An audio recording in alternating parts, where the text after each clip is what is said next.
Okay, everybody, let's welcome both our team and individual champions of LIV Golf Greenbrier 2024. We are joined by Taylor Gooch, Jason Kokrak, John Catlin, and our captain and individual winner, Brooks Koepka. Congratulations and welcome, guys. So, Brooks, I'm going to start with you. Tell us about the day today, and when you went out today, did you go out with winning in mind? I guess the only goal I had was just play well. It was a comfortable pairing. Obviously, playing with Gooch and getting to be out there was quite fun. Obviously, I've played with John a lot over the last few years, and it's fun to watch him play. He's definitely got the better of me the last couple of years, so it was nice to get one back on him. So this was a nice team win as well. Everybody played good. John played phenomenal, and Jay, he played a phenomenal round today. I guess what he had like an 18-footer on the last. 20, yeah, 20. Yeah.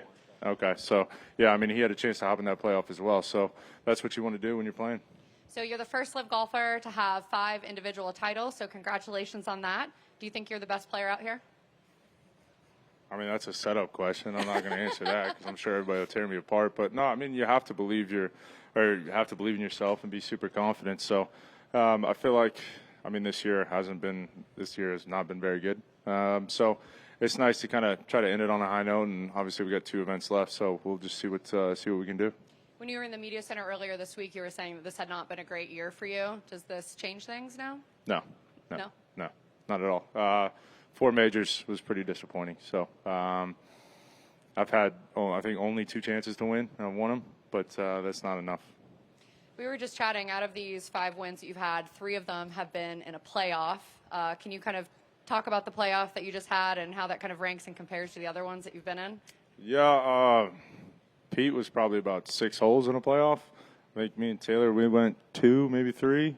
So it was nice to only go 1, I guess, this time, and not have to sit here and hopefully get on the flight and get out of here, get back home. And but yeah, no, this was good. I think this one just meant a little bit more. For the last few years playing John, and obviously he got the better of me at Augusta, and so yeah, I just wanted to beat him, and he played phenomenal today. The way he finished down the stretch was pretty clutch, and it was fun to watch him this week.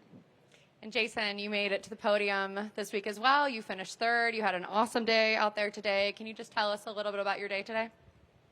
Yeah, I knew that at least 2 of us would have to go pretty low to fend off the guys behind us or in front of us, for that matter. But I saw Brooks get off to a good start. I saw Gooch got off to a little bit of a rough start, but nonetheless, I knew it was going to be a long day. It was a birdie fest. Hit a lot of fairways. Gave myself a lot of chances. So very pleased with how I finished. Would have liked to be in the playoff with these guys, but nonetheless, pleased with how I played this week.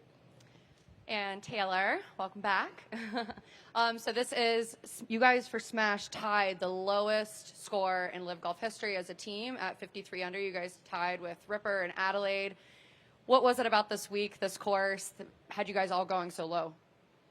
Yeah, all the scores were low this week. When you get, a group of players like we have out here in these conditions, not much wind, soft, greens that you can hold pretty easily, it's just good conditions for scoring. So we got a lot of firepower here, and it's, when everyone's clicking at the same time, you're going to get some low scores. I was joking with my caddy yesterday on like the 13th or 14th hole. We, as a team, were in second, and we had like 2 guys tied for first and another guy like tied for 3rd or 4th or something like that.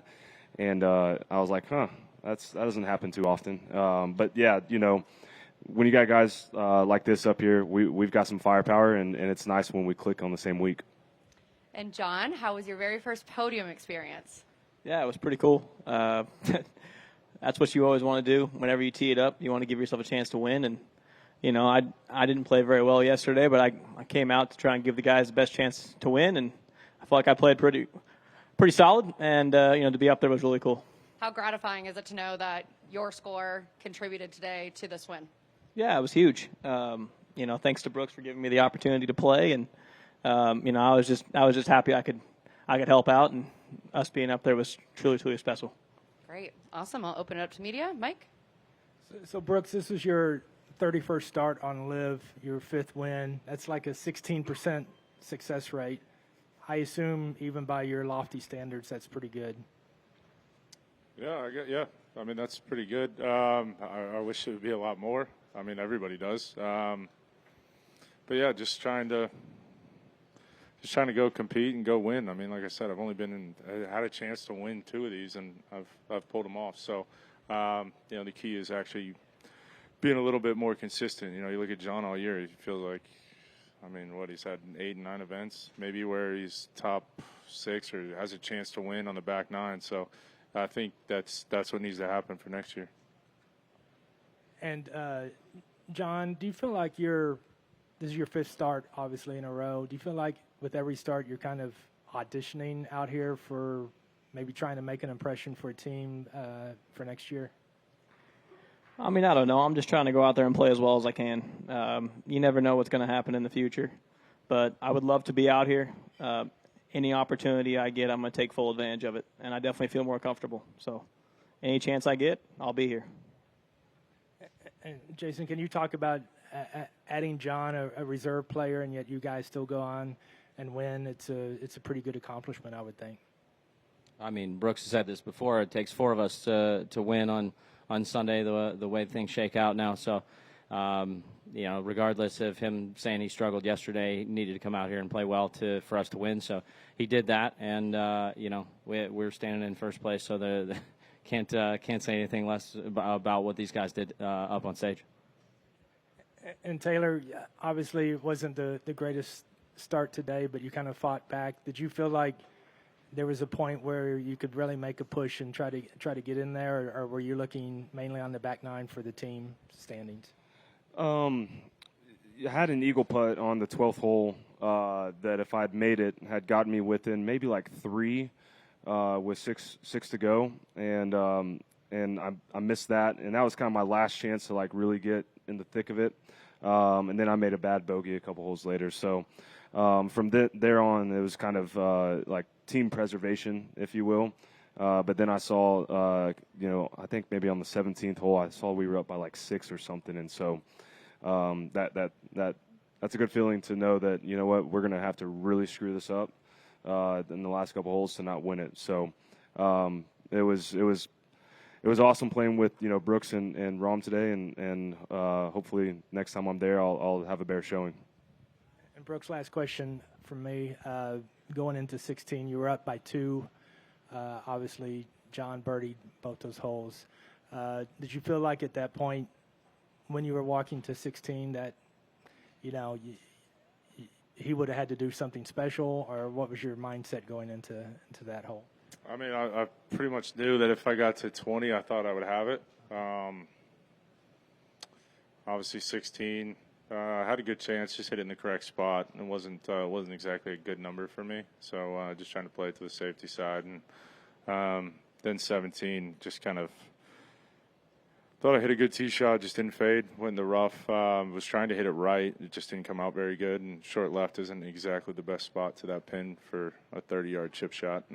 Hit a good chip and hit a great putt, just didn't go in. So sometimes that's kind of how it goes. But just got to keep battling. You never know what's going to happen. And did you have a view on Rom's par putt there in the playoff? Did you think it was going to go in? Yeah, I was standing on the green, so yeah, I did have a view. Yeah. Well, did you think it was going to go in? I don't know. It was tough from the side. I mean, I figured he was going to give it a good run. He's played with him the last 2 days, and he's holed a few 20 to 30 footers that he needs to hold, kind of momentum putts, and you're expecting to go back to the tee, and anything better is just a great result. All right, thanks.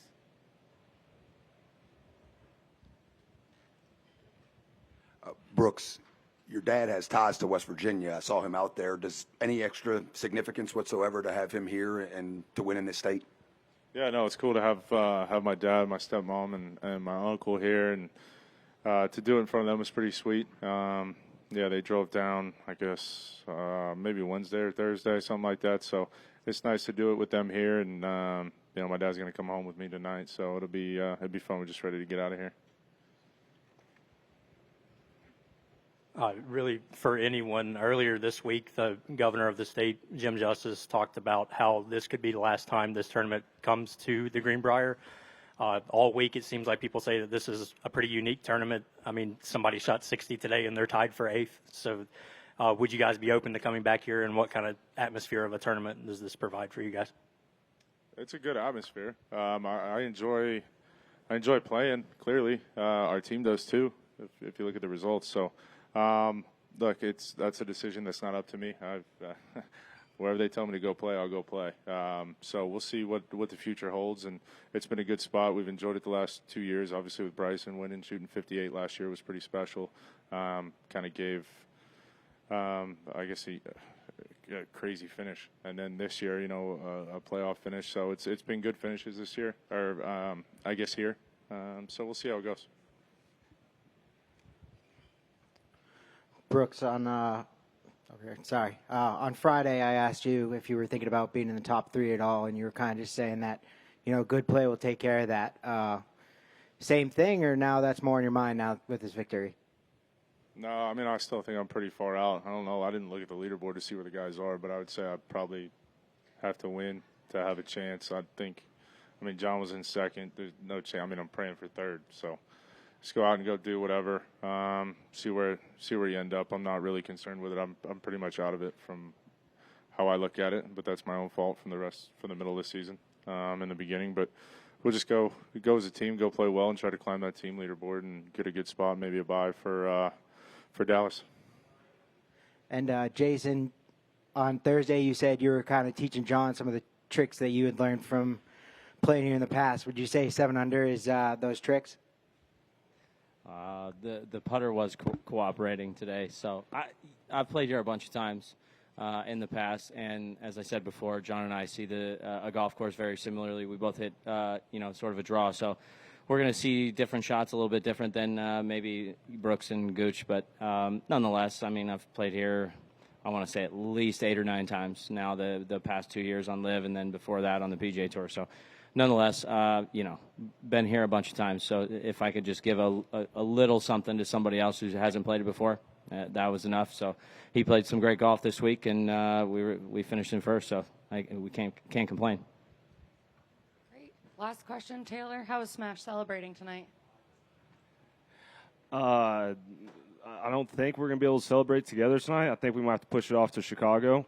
But I don't know. We'll do something in Chicago. Okay. All right. Well, you guys get out of here. Congratulations. Thank you so much. We'll see you in Chicago.